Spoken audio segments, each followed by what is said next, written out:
A war can happen thousands of miles away and still end up inside your grocery bill. That sounds dramatic. But that is exactly how the economy works. When oil prices jump, it usually does not stop at the gas station. It spreads, and that spread is what catches people off guard. Most people hear oil prices are up and think one thing: gas. Maybe flights too. But that is usually only the first layer. In this video, I want to show you the full chain. How war in the Middle East can push up oil prices. How higher oil prices can raise the cost of moving people and products. And how that can quietly make everyday life more expensive. Because this is not really a news story. It is a money story. And if you understand the chain early, you make better decisions before the squeeze gets worse. Let's start with the first link. Oil matters because it sits underneath a lot of normal life. Not all of life, but a lot of it. Your car may use gasoline. Trucks use diesel. Planes need jet fuel. Factories use energy. Farms rely on fuel, transport, and fertilizer. Delivery networks rely on fuel too, so when oil gets more expensive, the cost of moving things usually goes up. And when the cost of moving things goes up, businesses have a choice. Absorb the cost, or pass it on. A lot of the time, they pass it on. That is where your wallet comes in. Now let's make this real. Say oil prices jump because markets think supply is at risk. That does not mean every store changes prices that same afternoon. That is not how it works. Usually it moves in layers. First, you may notice gas prices. Then diesel. Then shipping. Then airline tickets. Then delivery costs. Then food and household goods start getting squeezed. That delay is important because people often think gas is the only thing that changed. Meanwhile, the second wave is already forming. This is where a lot of people get blindsided. They see one number going up.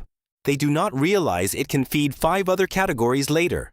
And the biggest hidden category here is not always gasoline. It is often diesel. That matters because diesel powers a huge part of the real economy. Big trucks, freight, distribution, construction, farm equipment, backup systems. When diesel gets hit, the effects can spread wider than people expect because your groceries do not teleport to the store. Your online orders do not teleport to your door. Your furniture, building materials, medicine, packaged food, and warehouse deliveries all move through systems that use fuel. So if transport gets more expensive, a lot of everyday life can get more expensive too. And that is before we even talk about food. Food is one of the easiest places for people to feel this chain. Why?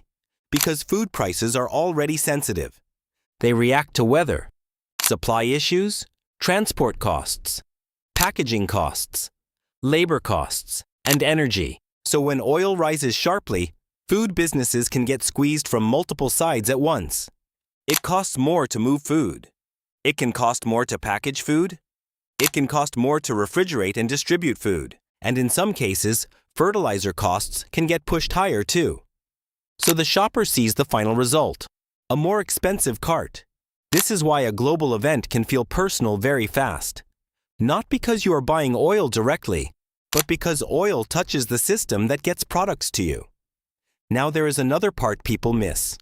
Even if you do not drive much, you are still exposed. That is the contrarian point. A lot of people think, I work from home. I barely use gas. I'm fine. Not exactly. You still buy food. You still pay for goods that get shipped. You still use services with transport costs inside them. You may still buy things that use plastic, packaging, or energy-intensive production. You may still travel occasionally. You may still get hit by higher utility-related pressure if energy markets stay tense. So even if your personal gas bill is small, you are not outside the system. You are still inside the pricing chain. And this is why people often feel confused during periods like this. They say, I didn't change anything. Why does life suddenly feel tighter? Because your budget is not only shaped by your choices, it is also shaped by systems. And oil is one of those system-level variables. Now, does this mean every war automatically wrecks your finances? No. That would be lazy thinking. The point is not panic. The point is awareness. Sometimes price spikes fade. Sometimes they last longer. Sometimes companies absorb part of the shock. Sometimes they use the moment to raise prices more than they need to. That happens too. But as a normal person, you do not need to forecast every geopolitical detail. You just need to understand the chain well enough to protect yourself. So what can you actually do? First, expect the second-round effects. Do not only watch gas prices. Watch your full monthly system: groceries, delivery spending, transport, takeout, travel plans, household basics. That is where the real story usually shows up. Second, tighten the parts of your budget that react fastest. This is not the time to be loose with convenience spending. If fuel and freight are rising, repeated delivery fees, frequent takeout, unnecessary driving, and impulse shopping become more expensive habits than usual. Small leaks start leaking faster. Third, build more margin now, not later. If your budget already feels tight, this is a good time to cut 1 or 2 week expenses before the pressure shows up everywhere else.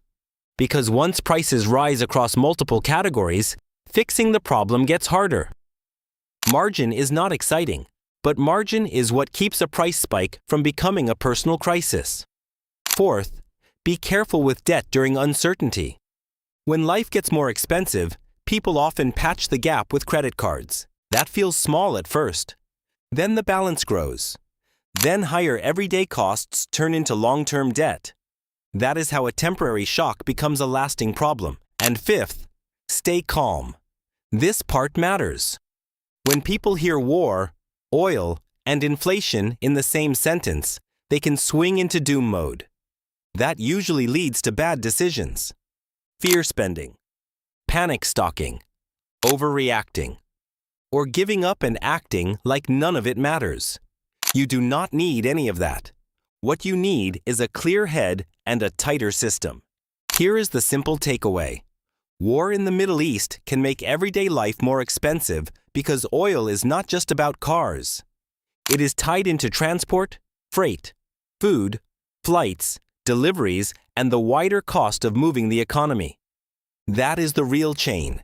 And once you see that chain, you stop acting surprised when your budget starts feeling pressure in places that seem unrelated. You start preparing earlier. You start spending more intentionally. You start asking a better question. Not just, how much is gas? But, where else is this likely to show up in my life? That is a much smarter way to look at money during uncertain times. And honestly, that is how you stay steadier than most people. Because the people who do best financially are not always the ones who predict everything. They are often the ones who understand how one problem spreads into another. And then act early. If you want, the next video should be how to protect your budget when fuel prices surge.